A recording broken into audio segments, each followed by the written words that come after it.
what are you going to do about it? You can either get out of it now, or you can do your best to get out of it now, or you can wallow in it. And wallowing's not going to get you anywhere, man.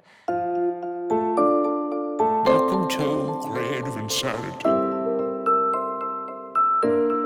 Creative Insanity.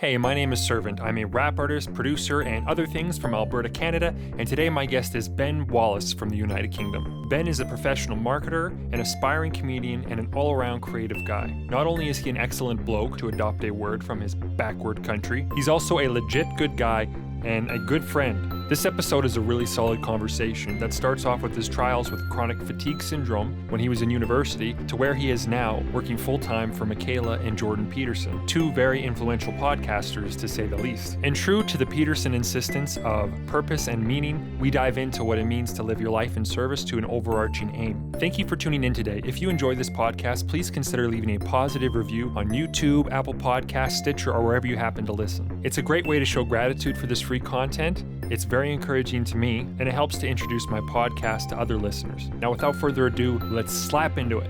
Ben Wallace, welcome to Creative Insanity.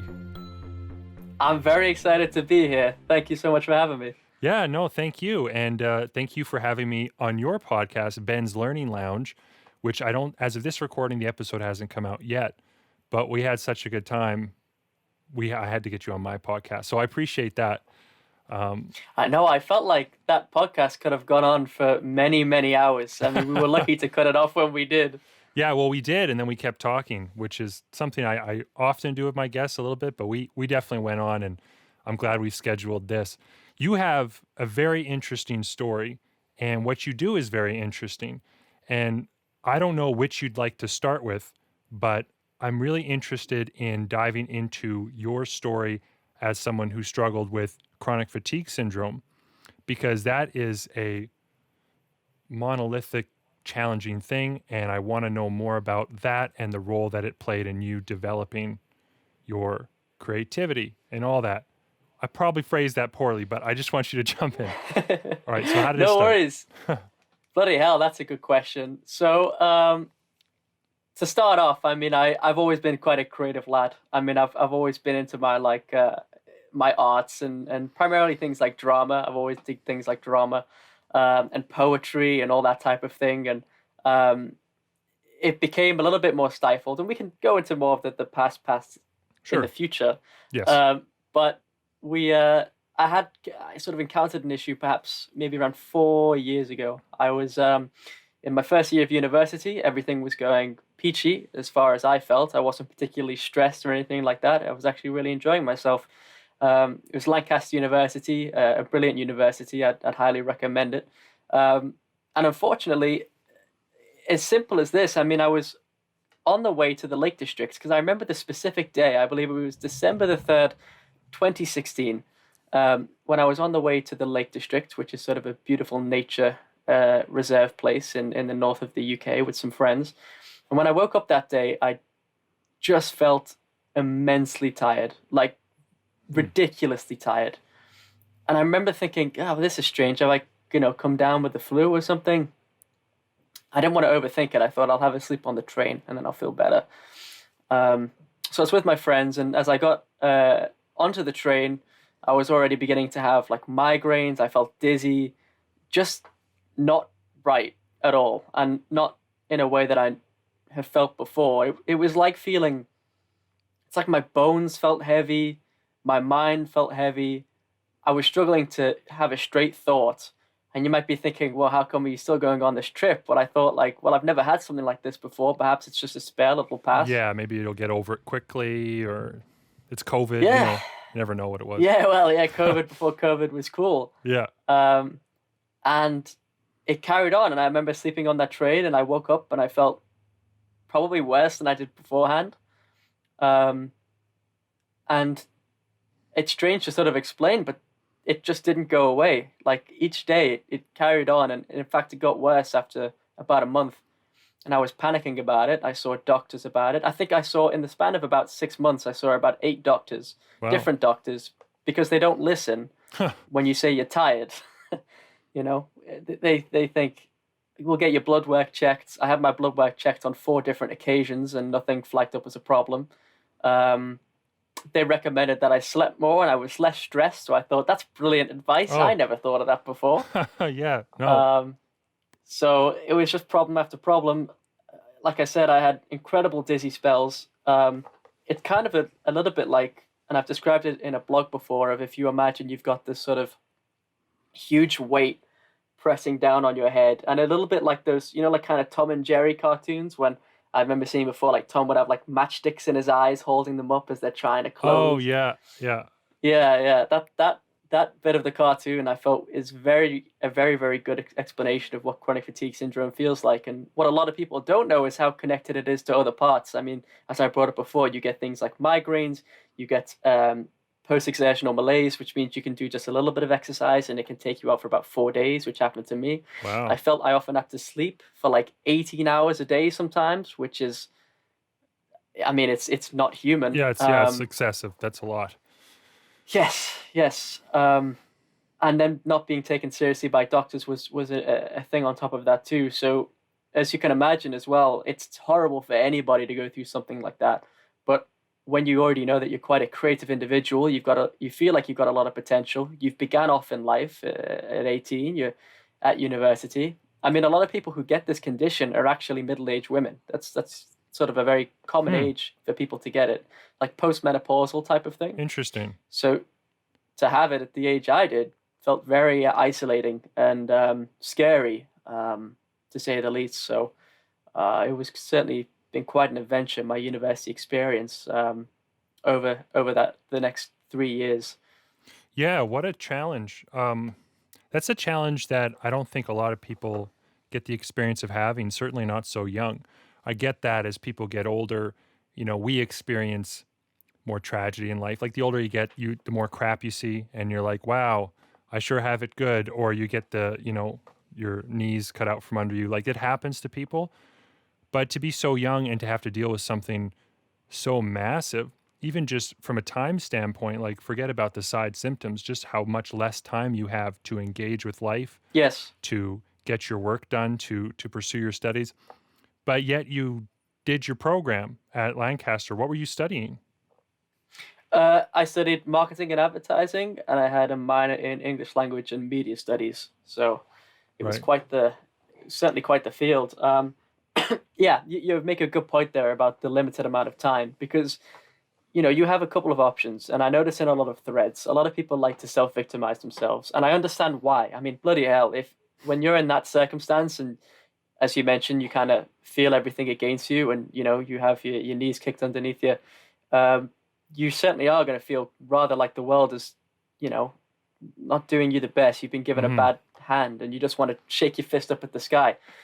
And the issue is that it just doesn't get you anywhere. I mean, you get some sympathy of people, which is nice, but I never really wanted sympathy. I felt like I wanted to still be something, and I wanted to prove something to myself that I can get through it. And it meant that I wanted to persevere. And in the little time that I would have throughout the day when I could, and I wouldn't see people for days and days at a time, because talking to someone for about half an hour could take me out for the next 3 hours. Wow. Was the That's not an exaggeration. That was like how I calculated in my head. I thought if I talk to someone today for about half an hour, I need to plan maybe a 3 hour nap break.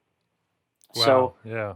um, yeah, it meant that I had to very much condense what I wanted to do in the short period of time, which, as you can imagine, didn't lend itself very much to the additional creative pursuits that I wanted to take on in addition to my degree. How did you feel about that? What was your, did you experience any existential crisis at the time? Were you feeling like, Yeah, I was heavily depressed. I mean, that's for certain. I mean, I think I've already got some kind of family history of depression, so that was always kind of in the background. But it was never as bad as it was when the fatigue symptoms came in, because when you're a person, and I think many creative people are, who almost judge your success by the amount of work you can do, right? such a barrier as that can certainly cause you to become very judgmental about yourself, even if it's something which you can't control. Yeah. So it Judgmental was about soul sucking. yourself. Yeah, I imagine so. I mean, I think a person could easily develop resentment for the world, their situation, jealousy of others who don't have the same kind of challenges. Yes. I mean, heck, I've experienced all of those things, resentment, judgment, and jealousy in various degree, not having such a gargantuan challenge in my life. And so to be under that extra heavy blanket just might make it worse. But I mean, I think it seems like all that intensity, all that challenge, I know that you eventually started to kind of work through it and find something. When did that start to happen? When did because that seems like at your worst, you were sleeping 18 hours a day sometimes. And Yes. when did it start to get better? I know, I don't think It's you're totally over it, right? Like, is it still a ghost of your past kind of thing or? it's a little bit of a ghost. Yeah, I'd say it's still about 10% there, but when you're at that stage, I mean, you count your blessings, you know what I mean? It's not Hmm. exactly I can live a life now, so I don't particularly complain about it. But when I started to get better, it's a good point. I actually wanted my second year to be a study abroad year. That became about by fluke. My friend told me to go to a meeting about it, and Huh. I was like, "Well, I can't go to a meeting about it because my course is in study abroad." And she's like, "No, just slip in and do your little bit of charm, and I'm sure they'll work something out for you." So I was like, "All right." So anyway, I there was 65 people applied to go to Vienna, and two of us got it. So I was Wow. pretty amazed at getting that. So I had a year planned for my second year to be in Vienna, and honestly, the big pull for that was because I felt like being in a different scenario and a different environment could potentially help my brain out because I'm very aware of the issues that can be caused in routine and pattern. And Hmm. if every time I wake up and I'm in the same bathroom, I'm going to have the same negative thoughts.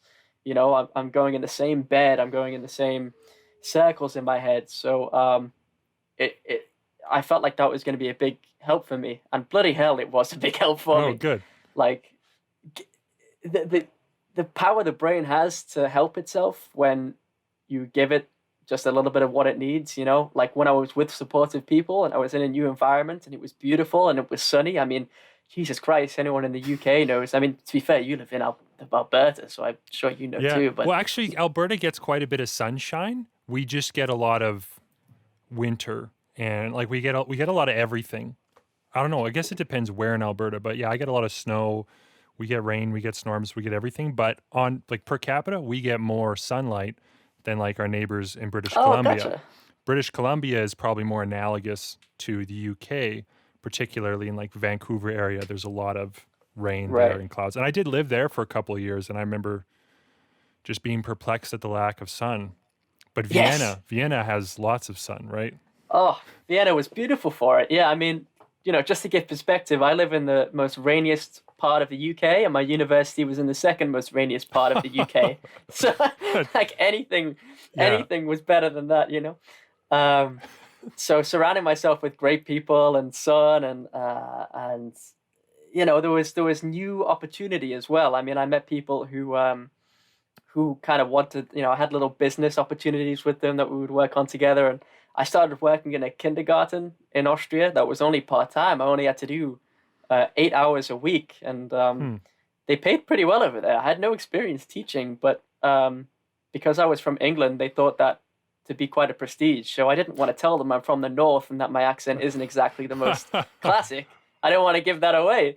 But that helped lift my spirits a lot. And I think once you start getting yourself in a positive mindset, even if your physical symptoms are awful, you can almost start to transcend them a little bit how, I believe monks can do when they feel pain and they begin to meditate, they can kind of bring themselves out of it.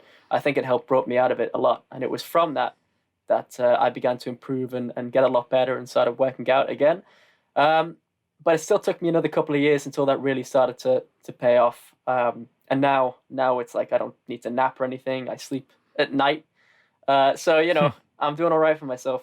Yeah, no, it's really good. What really stuck out to me is the environmental change, because that's something that resonates with me. I have found almost like the only kind of change that matters in habit formation for me, like almost the only thing, is environment. A good example is my studio space here. I have my keyboard out. I can just sit down behind me over there. I've got my microphone it's right here now, but it's usually over there. And I've got my screen. I just turn it on and I can start writing lyrics. I can get recording. Everything boots up really quickly. It's just a really quick access. If I'm in this room, I can start doing what I want to do with incredible ease. If I have a cover on the keyboard, it's like one step harder. Having a whiteboard right here, like that's useful for me as well. Having the space reflect creativity and be interesting. This has done more to make me creative than all of the, I got to get up early and get some work done. Yes. All of the, oh man, I got to like make some extra time here. It just nothing works except for changing my environment. And I mean, obviously your social environment plays a big role too. Like, who are you talking to? Who are you spending time with?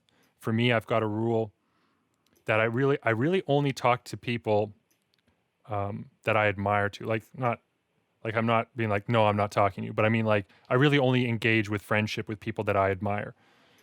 And that's just a hard rule. If I don't admire them for something, there's a lot of people and a lot of fish in the sea. So if you're constantly surrounded by that, it hopefully do you deal with elevates you. many people who self-victimize themselves? I used to. I was one of them. Yeah.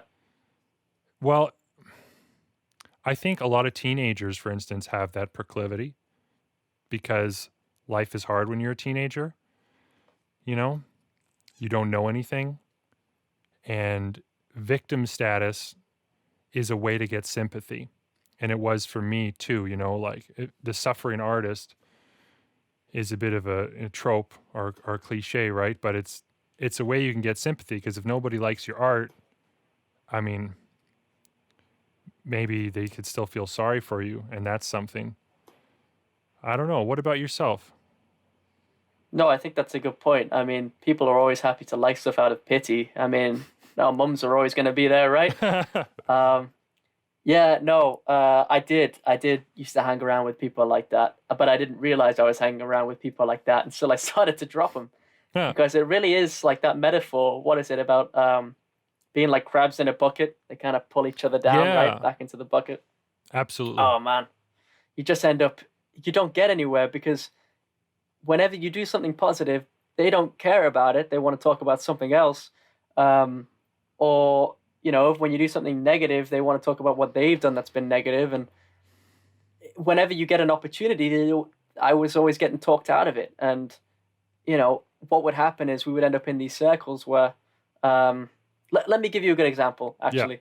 Yeah. I was friends with somebody, and the first time I met them, this should have been a warning sign from the start, right? I met them at a party, and they came up to me. I had like a drink in hand, and I felt quite positive. And I met them, and they go, like a big sigh like that. And I went, oh, you're right, because I feel like I get quite empathetic when people are down. And they said, yeah, it's just sometimes the state of the world just gets me down. Like I was looking at the news today, and it said something like, I don't know what they said. It was like 33 people died in a bus in India.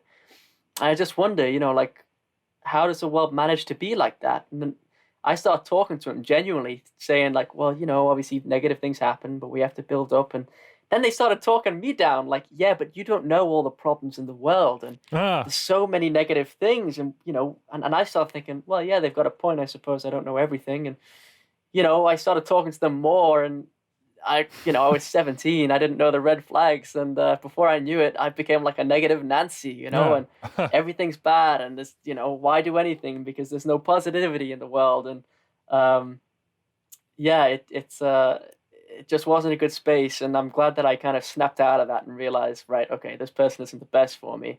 And whenever they had a problem, and when so many people have a problem, and people with chronic fatigue syndrome do this too, it's like they just want to point the finger. And it's like, look, it's nobody's fault, man, that you're in this situation. It's not your fault. It's not anyone else's fault. But what are you going to do about it? You can either get out of it now, or, you can do your best to get out of it now, or you can wallow in it. And, like, wallowing's not going to get you anywhere, man. It's really not. So it's just I fun have to wallow resentment. sometimes. Say again? I say it's just fun to wallow sometimes. Like, it is. There's a kind of I'm right. Like the negative thoughts that a lot of people have, like that I've had too, like, man, my music career is never going to amount to anything and stuff like that. There's this sweet secret solace that you take in the thought that you're right. And it's basically superiority. I am right. The world is wrong. And I might be suffering, but at least I'm right. And that is a form of pride. That negativity can become like this. Yeah, it's like something like a trophy. It's something that some people carry around like, well, I'm a pessimist, but I'm right. But I think Yes. that in reality, the placebo effect, even like positive thinking, aiming towards something high, aiming towards something good, increasing your likelihood of achieving that fact alone is, it's very and a big encouraging reality for positivity. Like, it's going to make things better. Even if, let's say, the negative's true sometimes, you got to aim higher, and it's going to make things, it's just going to make things better. I don't know what else to say about that. No, I agree though. It's a very powerful thing to do that and to actually aim at that genuinely. And I definitely wish more people did that, because there's no surprise now that we live in a culture of a lot of self-victimization, and people like to wallow in it, as you said. As I think there is indeed a pride in it, and a feeling of righteousness, and it's a safety net too, because if anything goes wrong in your life, if someone kicks you off your perch a little bit, then you can nicely land back into your little depressive hole, and you can wallow in that a little bit, and you can go, oh, poor me. So it's okay to do that sometimes. I think it's all right if you want to have a little complain, or things aren't going your way, but once you start to like manifest that, and you start to really, that becomes your only frame of reference, then you've messed up somewhere along the way. And I think that you've lost your individuality a little bit to the greater wallow. Absolutely. And to bring it back to the social aspect, there's people who will reflect that, right? And you just got to avoid those people. And it seems like that you getting a change of environment, Vienna, getting some sun, like it basically kick-started you in a good direction. And then you maintained that. I imagine like diet and a lot of other things were tried. Yes. And I know that actually there's a really good podcast with you, and I forget her name, who hosted you. Oh, Raylan Nagel. Raylan Nagel? Okay. Well, the two of you have a really good discussion about chronic fatigue syndrome, and about, you give a lot of tips about how for people to get out of that. And while it's not really the focus of my podcast as much, it's really good context for, I think, perspective for people who are creative, who have aspiration to do anything. If you understand that someone else has such a massive Herculean struggle, you can look at your own life with a new frame, like with a new set of eyes, with gratitude, hopefully, right? So Yes. so then, kind of coming out of that stuff, in what ways, tell me a bit more about how you are creative, and maybe also into the line of work that you found yourself doing as a marketer and whatnot. Yeah, for sure. So, in ways of creativity, I mean, I still managed to do my little bits while I was at my illest. I mean, Mm. when you've got problems, there's a lot of ways you can get that out, and I think you can do that quite nicely in rap. And I like listening to your music because you're very good at getting that out in a meaningful way. Thank you. I used to do that in bits and pieces with poetry, which I enjoyed at the time. But then I kind of moved on to bringing that into marketing. And the thing I hate about the general look at marketing is like, oh, you're just trying to sell me things. Like, you just want to sell like me some spam ham. And I hate all that, honestly. Like, the thing I like about marketing is when you get something that you think people will like, and you want to show people who might like it that they might like it. So that's what I try to channel. And there's lots of creative ways that you can bring things to people in ways that they will actually enjoy. I mean, people tune in every year to watch the bloody Super Bowl commercials, right? I mean, that's a massive thing, and people love it. And I want to create things that people want to consume. So I kind of started off by doing marketing for, if you've heard of like those little TED conferences, you can have like Yeah, TEDx. TEDx. Yeah, Yeah. I've definitely listened to countless TED related lectures. Yes, me too. It became an addiction. Ah, Um, so I did some marketing for my local university, one of those, and it's brilliant, isn't it? Because when you have something like that and you've got a little bit of a budget and you want to, I only had to get 100 seats, and there's 15,000 people on campus. I'm like, there's so much opportunity here. Like, what can right. I do to bring people in? So I started like hosting little events to like give people sneak peeks of what it would be like. I did these like mini courses of like giving people the chance to do some public speaking and things for it. Hmm. Um, so just kind of little ways to make people feel more confident. I mean, that's kind of how I like to channel my creativity is helping out other people in fun ways. So I do it in my podcast. I did it then. I like people to enjoy. I did stand-up comedy for a little bit too. Right. So I like Yes. people getting something from that. Um, so there's been a variety of ways, and what kind of the sort of direction I took was I really wanted to do work in something more meaningful, right? Because like I said, nobody really wants to market spam ham. You said that meaning and purpose is something that's rather important to you, and I want you to talk about that a bit. Meaning and purpose. How does that incorporate into your life? Oh yeah, well that's a brilliant question, and I'm constantly preaching about meaning and purpose to my friends, and it's one of the reasons why I'm already a fan of your work, um, because it's such a staple of it. I mean, I cannot do something that I'm not passionate about, and I've thought about that statement before and how privileged that sounds. I think to say that because I don't think everyone gets the opportunity to say that. To be fair, Right. um, but I maybe put it this way: I can't do a great job in something that I don't feel passionate for because I get bored of it very easily, or I think, well, why am I doing this for this person? I don't even like the cause. I don't, when I worked in retail, I was very rebellious because um, I didn't like the bosses. I didn't like the job. I didn't care about any of it. I would steal little bits of cakes when I could. When in the they would say don't take any cakes home, but they would be in the stash, and nobody took them that day because it's the last day they were available. And I thought, take some cake home. I deserve it. So I get a little bit.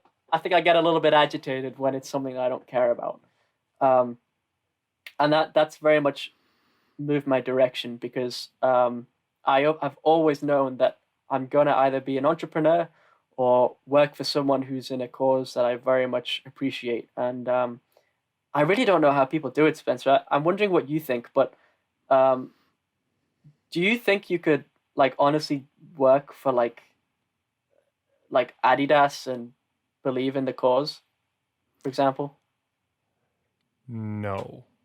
No, I resonate deeply with what you're saying about base. It's like it sounds privileged in a way, like I just want to do what I want to do. I got to care about it for me to do it. But I think that it's a very honest way of living. There are things that you might not want to do that you have to wrap your head around if they're part of your meaning and purpose. So, like, if my work shriveled up, because my main moneymaker is videography for clients and doing advertisements and story like narrative videos and testimonials and like that kind of thing. And I do some production work. I do produce and do music engineering too.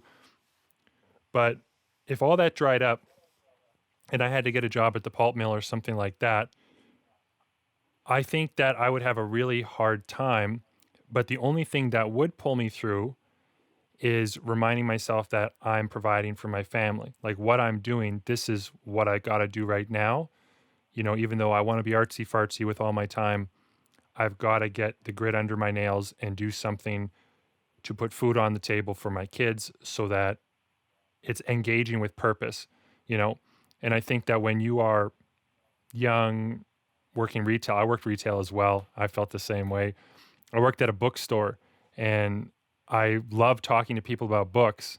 That was the part that I liked because yeah, we're talking about things that are fun. But then when it came to like, I don't know, design, changeovers, merchandise stuff like selling blankets and whatnot, it just wasn't in my wheelhouse, and my work suffered, and ultimately I lost that job because I couldn't hold it down because I was doing great in the areas I liked and poorly in the areas that I didn't like. I think it's a blessing and a curse. It's just that you got to be able to incorporate whatever you're doing into your meaning and purpose, or you're going to go crazy. But I think what that Yeah. implies is you have to have an ultimate aim of some sort, right? And do you have that? I think so. I think my ultimate aim is to, and it's a very, I suppose, low resolution aim, but it's to help others in a way that I feel I can help them whilst being proud of myself at the same time. You know, Hmm. I want to. My goal in life primarily is to. Um, I suppose my goal in life is to. It's a very difficult thing to articulate, isn't it? I suppose I've never articulated it before, but it is Glad I to. asked. Yeah, no, it's a good question, but I think trying to articulate it because it's in my head is to say that I want people to feel. I want to improve everybody's day. That would be a nice, simple way of summing it up. I want to improve everybody's day in a way that I feel I can deliver successfully, because I don't want to show up somewhere and do a bad job of it and make everyone feel worse. I think I'm quite a people pleaser type of person. Um, so I feel like I'm quite giving, but I try and do it in a way that also boosts my own self-esteem too. So that's why I would do things like stand-up comedy, right? And Hmm. I'm happy to take a dignity hit for it too. That's another thing. I don't know if you're like this in conversations, but one thing I've always noticed with myself is that if I'm talking with people, if things go silent or something, I'm happy to take a punch at myself, or to take some jokes and flack if it Right. helps move the conversation forward, right? So I don't know if you're like that, but that that's something which I've noticed is integral to me. And I thought I need to stop doing that. And then I thought, no, I don't want to stop doing that. It's helping the situation, and I don't feel bad about it. Yeah, like some self-depreciating humor or something. Yeah, well, for Yeah. me, I was a class clown. This was about the only useful skill I learned out of high school, which was how to make people laugh in a way that was appropriately timed. Because, you could be a bad class clown where you're just focusing all the attention on yourself, where you're like, the teacher says one thing and, oh, I can get a joke in there. It's kind of like a predatory form of humor where you're trying to capitalize on every moment and situation because it's like aggrandizing yourself. But what I learned in high school was there's a balance. Like there's that right amount of levity that you can insert into a situation or a conversation to, yeah, hopefully help move things forward, to lighten the load a bit for people to relax, to take the edge off. And I mean, it's a very valuable and important people skill, but it does take humility. And I'm not always good at But it. why do you think you want to take the edge off other people? Well, you could say, I'm conflict averse, which I think is, as you said, a low resolution. That's a low, simple way of looking at it. Like, I don't want there to be problems. But I think the deeper issue is that I want people to be happy too. I want everyone to be having, like, we're all in it together. It would just be nice if we could have a bit of fun along the way. I really don't, Yes. I don't like misery, you know? No, that's a really good thing that you picked up on there. I want people to have fun along the way. And so many people are too serious. I think that's a big part of it. Because I find myself in professional meetings, I'm often the first one to start cracking jokes. Yeah. And oh, quite often it's because I want to lower the formality a little bit, because I think I've got this mental image that everything's a little bit of a fun game before we die type of thing, and we should make the most of it while we've got it, and we shouldn't take ourselves too seriously. So I think you've touched on something important there, and I think that's a big part of why I want to make other people feel better, because I think when people tend to get up tense, it's because they sense that something very deep and important is happening that maybe perhaps isn't. Maybe they got a job interview and maybe I'm the interviewer.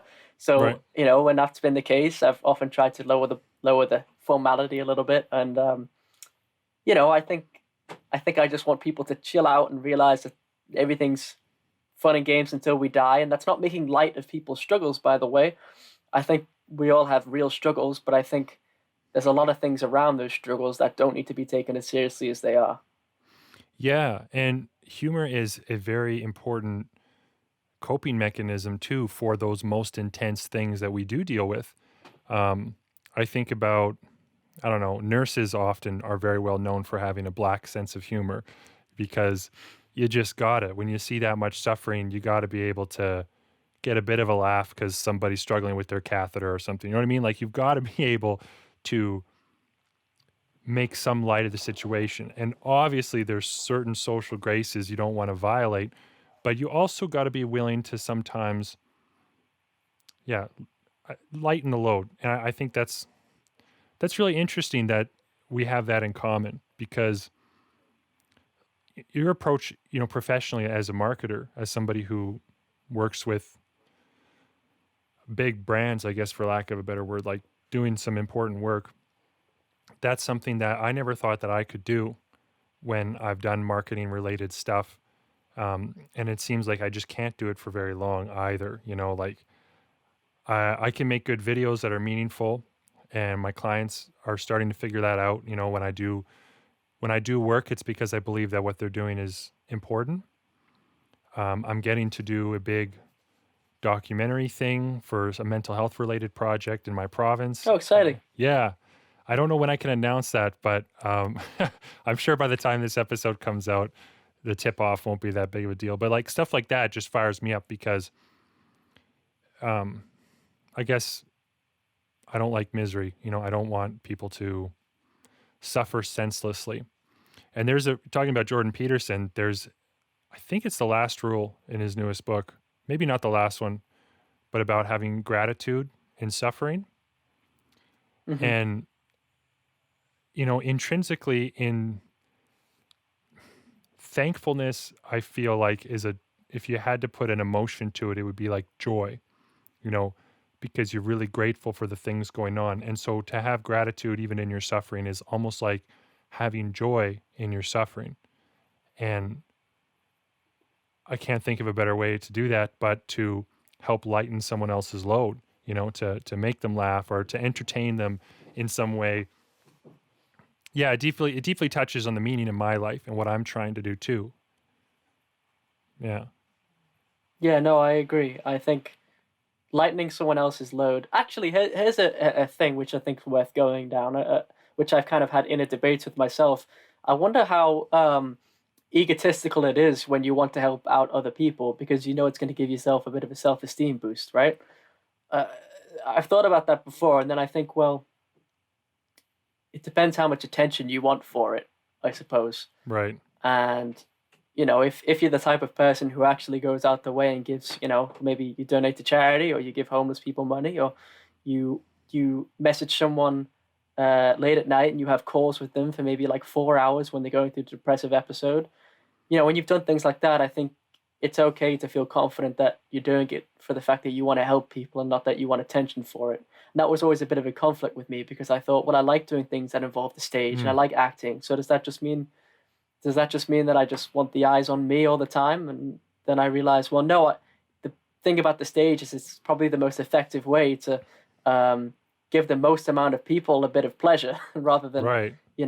The eyes on you is sort of, for me at least, a side thing, This is why I like working for Michaela and Jordan because I realized, well, I'm really enjoying my work and people are getting a lot from it, but I know I can't be too selfish because I'm behind the scenes of it.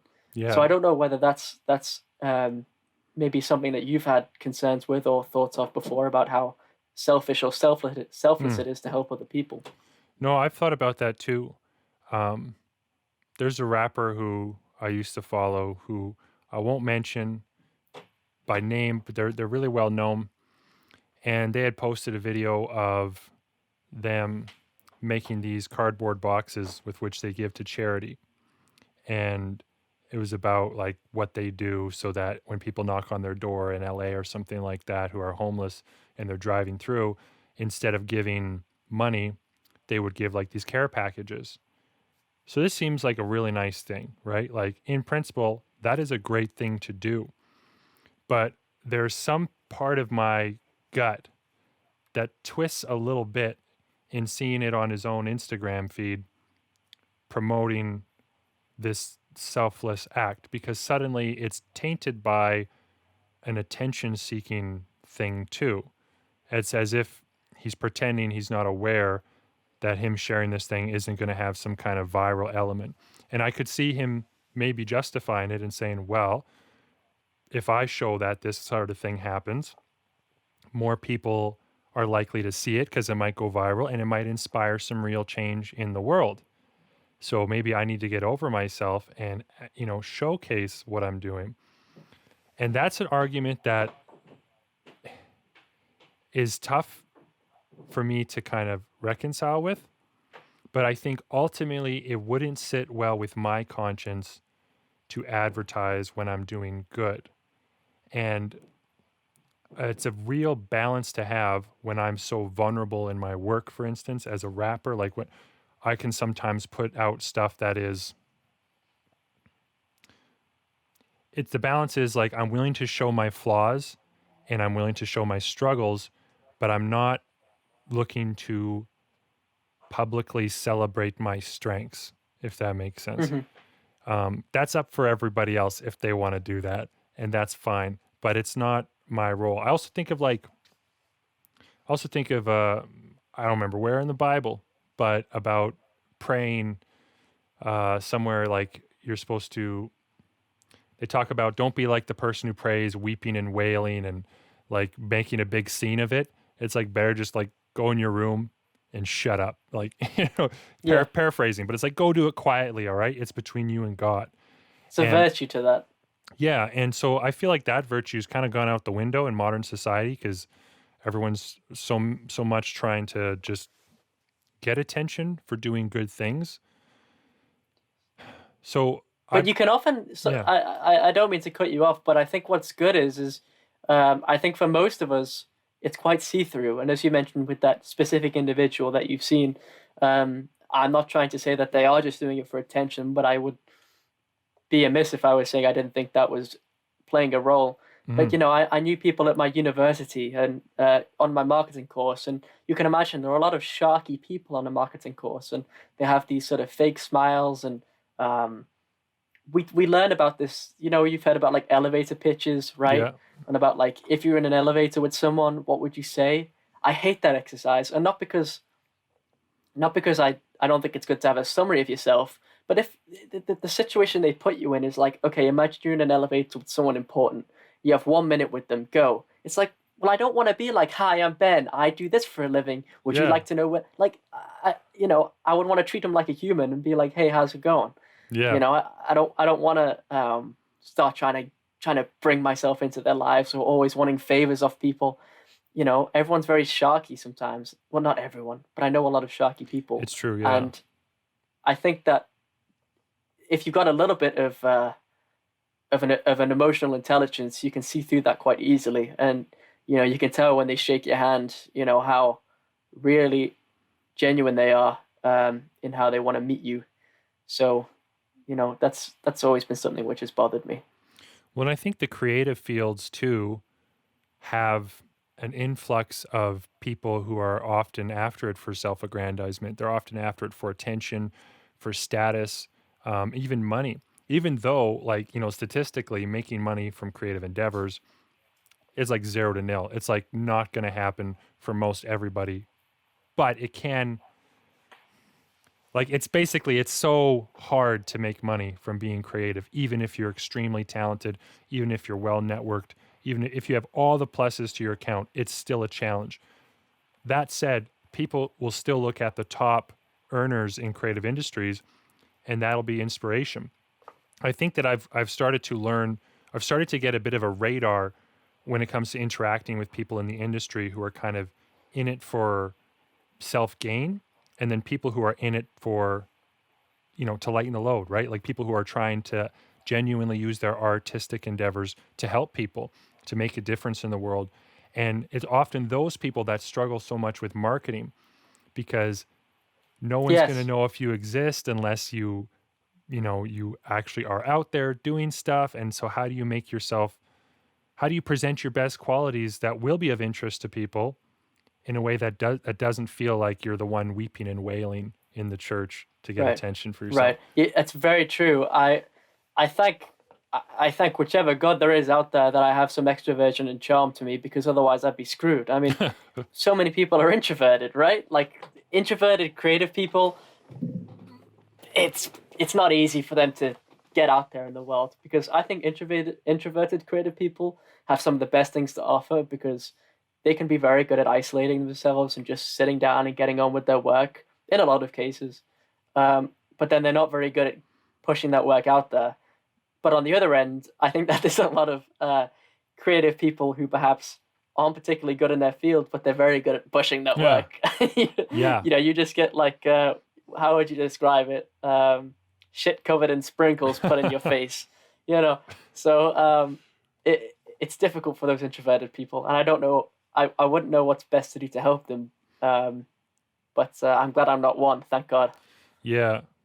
Well, I think that for my listeners who are introverted, one of those things is partner with people who are and who have your best interest at heart and who you can help. A lot of what you do as an artist is sometimes it's delegation. A lot of it's leadership, right? Like you're working with individuals. You need to work with people who can play off of your weaknesses and then engage your strengths when necessary. And those relationships might be hard to find. It might be challenging. Maybe you need to, if you are, financially doing okay, maybe you can hire someone to assist with marketing or publicity or something. But I also find that though introverts, like though people can be introverted, everybody seeks connection. And extroverts can be extroverted for the wrong reasons sometimes, because they're overly compensating for attention seeking. For instance, they didn't get enough hugs as a kid, whatever it was. They're out there trying to get hugs all the time, and that can Yes. be like leechy and problematic for society. But you also get the same thing in introverts. Not every introvert is a precious snowflake. Some of them are more introverted because of, let's say, past trauma or something that they've been through that challenges them socially, as opposed to their natural disposition. And so I do invite introverted people to challenge themselves in the social sphere by trying things different, right? Getting that new environment. Maybe it's not that you suck at talking to people. Maybe you are not around the right people. Maybe that's part of it. Maybe you care too much what people think about you, right? But then, so I kind of feel like, introversion, extroversion, there's tendencies, but there's also a lot of crossover. As introverts, a lot of times, if they're in the right circumstances with the right people in the right little groups or something, they can just unleash and become themselves, and they're fully out there. That can happen to a lot of extroverted people like me. I can get really leave me alone, please, in the zone when I'm focusing on my stuff, because I can't articulate in that space. And so it's stressful for me to talk to people. I don't know. That was a bit of a tangent, but I just feel like. No, Yeah. I completely agree with what you said there. Are you extroverted or introverted primarily? You said you extroverted, but like when you were going through the challenges you've been through, not being able to sleep, was that really hard for you to not be able to talk to people at length? Yes. Yes.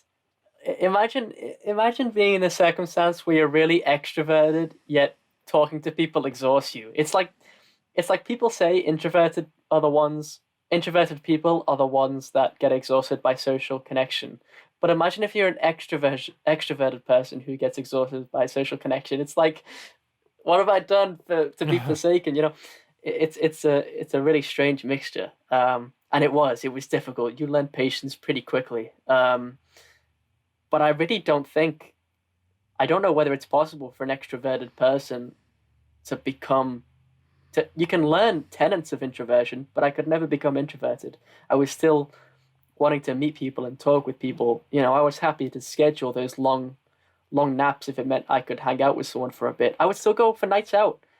What I would do was my plan for a night out, and here's what I would do.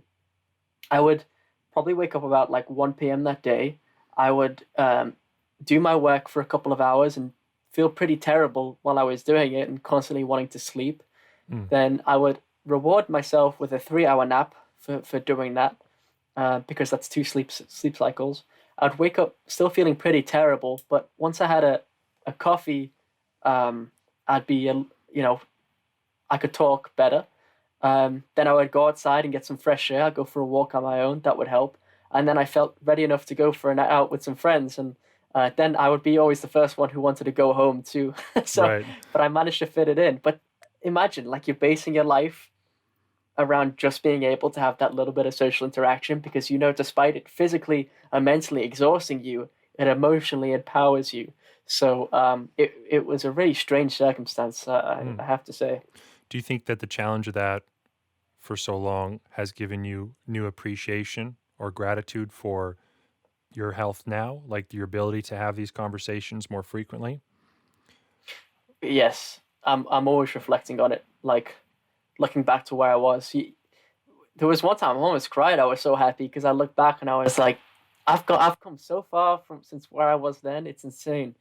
Um, so it does. I feel really grateful for where I am now, and I'm glad that, I remember back in the day I was thinking like, because when you get diagnosed, by the way, with chronic fatigue syndrome, it's very much like one of those diagnosis, which is like, oh, this is forever type of thing. People don't really get out of it, which isn't true, by the way. It's just the fact that people don't go back to report that they're done with Yeah, chronic fatigue syndrome. they're Like, just I'm not better. going to go back and call the doctors and be like, by the way, I'm fine. Like, Yeah. so they don't know how many people recover from it. So because that was the case, I was always thinking like, well, can I get through my 20s like this? And, once I reach 30 and, I want kids, I'm like, how am I going to manage having a kid if I'm constantly tired all the time? And, just really awful thoughts that I don't think people should have to have. And now I'm 23 and I'm like, oh, okay, I feel like I've gained years on my life.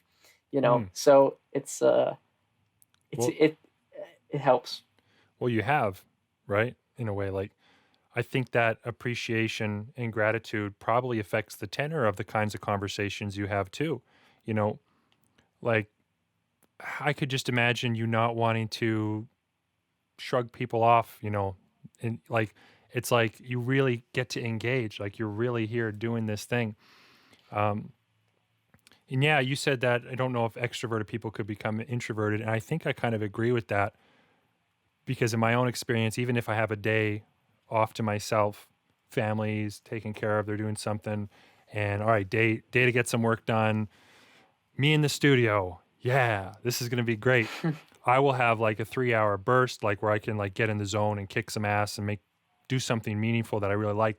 But then I gotta leave. Then I gotta go for a walk. I usually always want to call somebody. I don't even need to tell them about it. I just want to talk. It's like I need these connection breaks. If my natural flow is being alone, I have to take connection breaks all the time. And the power of the internet for the extrovert has certainly been wonderful because, I'm in a small town, but I've been able to connect with so many creatives and people from literally around the world, which is crazy Yes, from the yes, same room. I'm the same. Yeah. Yeah, extroverted people who also want the best, as we've kind of narrowed it down to, are really helpful people to have on your side. Again, there are some credible introverted people, and I think it's good what you said before about advice for them because they have a lot to give too, and I would like to see them be able to market themselves better because I'll tell you why I'm saying this as well, right? It's because I have an issue when I go on things like YouTube, and because YouTube's a very big platform for it. There's like extroverted people who get so much attention and they're like terrible. Yeah, it's usually the squeaky wheel gets the grease, right? Like the loudest person is what gets attention in the scope of the internet. And just because you're loud doesn't mean you're worth listening to. It just means you're Oh, loud. yeah. And ideologically too, the loudest people are the ones that get attention. I mean, Yeah. I go on LinkedIn, I get annoyed because of some of the content I see. I'm like, feels so ideologically possessed. I mean, they said the word diversity 20 times, but their post has nothing to do with diversity. It's about it's Right. about how a company is supplying more corn or something. Um, and then I realized, okay, hang on a sec. I have something ridiculous, right? I have like 1,000 connections on LinkedIn, and I'm like, these posts are only coming from the same 15 people, and Right. then I'm like, all right, okay, the world isn't as bad as I think it is. Yeah. Yeah. No, and there's a silent majority too. There's just a lot of people who just don't have time for bullshit. They just want to they just want to take care of their families or have a nice place to live with good opportunities for themselves and those that they care about around them. They want to have good health. And yeah, and that's the way that we're all similar, whether we're creative or not. So Yes. I feel like we're getting this into a nice bow tie, some of what I've been learning from you, but I want to just circle back around for maybe marketing advice or expanding. If there's any other advice you'd have for my audience who are typically very creative people, what is it that you've learned? Anything else we haven't covered? I'd invite you to spill your guts. All right. I definitely have some advice, and I think a lot of it's going to be basic, right? But I think sometimes the basic advice are the ones that we throw off quickly because we've heard it so many times and we just like, whatever, I've heard that before. But honestly, like, you can learn so much from so many people. It's ridiculous. Like, that's why I do my podcast, because mine's all about learning from other people's experiences. And it's like, I learned so much about my country when I moved to Vienna, and I learned so much about myself when I talk to other people.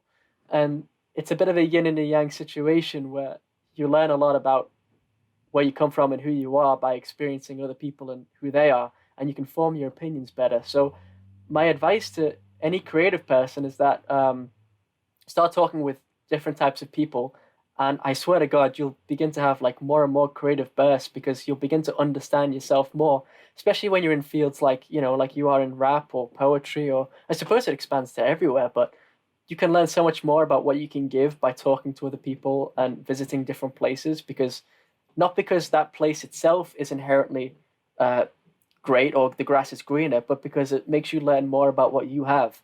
Hmm. So my experience of being tired all the time and having such limited time windows made me appreciate what I can give in those time slots. And I realized, okay, how can I condense myself and what I want to give into just 4 hours, right? So I got sort of a masterclass in that. And I think people can get their own classes in that by talking to other people. And if that's not easy for you, join Facebook groups and things like that where other people are talking to each other, or Telegram groups where you can just kind of observe and learn. And try and have conversations with people who don't agree with you on things, but try and talk to people who are actually open to talking and they're not secretly trying to lecture you on things, because they are the best people for your own growth. So that's my advice. Don't isolate yourself too much, which is why I keep bringing it back to introverts, because I think introverts are great and they have more to give, I think, than a lot of people, but I think they struggle to connect with other people. So that's what I would say. Yeah. And that's fantastic. It's a very important balance that you've got to learn. It's a dance you got to learn to dance, right? And it's going to do so many good things for you going forward. We got pretty deep in this conversation, actually. Like, I really enjoyed how we were able to sit for a minute and even just think about the answers. So I really appreciate your time, you taking all the time. I highly recommend for anybody that they check out your podcast, Ben's Learning Lounge, and not just because I'm going to be on it, but because I've listened to several episodes. It's fantastic. Ben's a great host. He's able to just like a blank slate almost, like, what can I learn from you? And there's a really good example. You have someone on who did museum curation, right? Or Yeah, something I to that. did. Yeah, Laura. Yeah, I know nothing about museum curation. Yeah, and most people don't. And most people wouldn't think to necessarily investigate that. But you're like, tell me more. And you actually learned some really valuable things. Like, there's so many different walks of life that have directly applicable things to your own life. And in a different scale, it's like what I try to do with my podcast is have creative people on from various disciplines and doing different things, because it's that contrast, like you said. You need to have broader experience so you can contrast.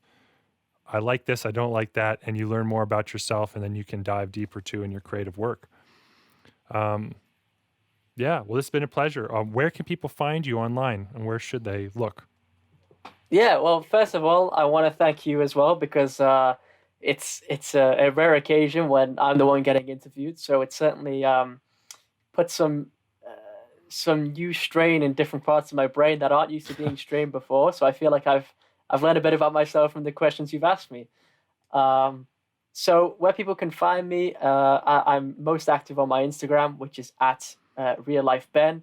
I post all kinds of random crap on there. If people want to follow me there, Random crap, people. And of course, I have to plug because I work for them and I'm a fan of their stuff. If you aren't subscribed to Jordan Peterson or Yes. Michaela Peterson, please check them out. And they make incredible stuff, and they teach you a lot about yourself and life. And Servant here has made his own brilliant rap about Jordan Peterson. Yeah. So if you haven't checked that out, check that out. I'm advertising stuff on your channel now. That's funny. Well, it's how we connected. Well, I second what you're saying. Jordan Peterson's been very influential in particular, and then later Michaela Peterson. I've started paying attention to her work, and my wife is actually carnivore. Basically, she's got a couple exceptions. But she's seen a lot of benefits in her health because of her immuno issues and whatnot. And so, yeah, honestly, like I listen to both those podcasts, and there's so much stupid wisdom out there coming from those two. And you're part of that, helping the message get out there. And yeah, like, thank you for that, because it's great stuff. And it's constantly evolving me as a person. I'm like, it's one of those things I listen to every week, and I get something out of it. So. Yeah, I mean, I wake up every day and I'm like honored by the position that I'm in, and like, you think, bloody hell, I'm like a part of this, like I'm part of something where people are actually gaining. Yeah. Because Michaela, she's healed from like an awful autoimmune disease through her diet, but also, as you said, you can learn a lot from other people. You can apply it to your own life about perseverance and things. So, there's a lot to be learned from that, and I feel like I relate to a lot there. So, yeah, it's great to be part of something massive. So I'm very much counting my blessings every day, and I hope your listeners too. I'm sure many of them are, but I hope that they also find their own sort of ways and things and ways that they can help others. And if they're small scale now, my extra bit of advice would be, keep collaborating with people too, because that's also a great way that you can get your word out there and message people, because you don't know what you might get from it, as me and you have. So yeah. Please get yourself out there, and don't be sharky about it. Try and go in it with the fact that you want to learn something and that you're trying to get something out from it. Yeah, 100%. 100%. Thank you, Ben. Cutting it right now. Thank you for listening to today's podcast. If you found any of this valuable, please consider subscribing, recommending this to a friend, or leaving a positive review on iTunes, Spotify, or wherever you happen to be listening. If you watch this on my Servant YouTube channel or Facebook page, please leave a comment and share. I love to hear from my listeners and learn from them. Learn more about me at www.servant.com. That's SRVENT.com. Thank you again for your time. Now go be creative and sane.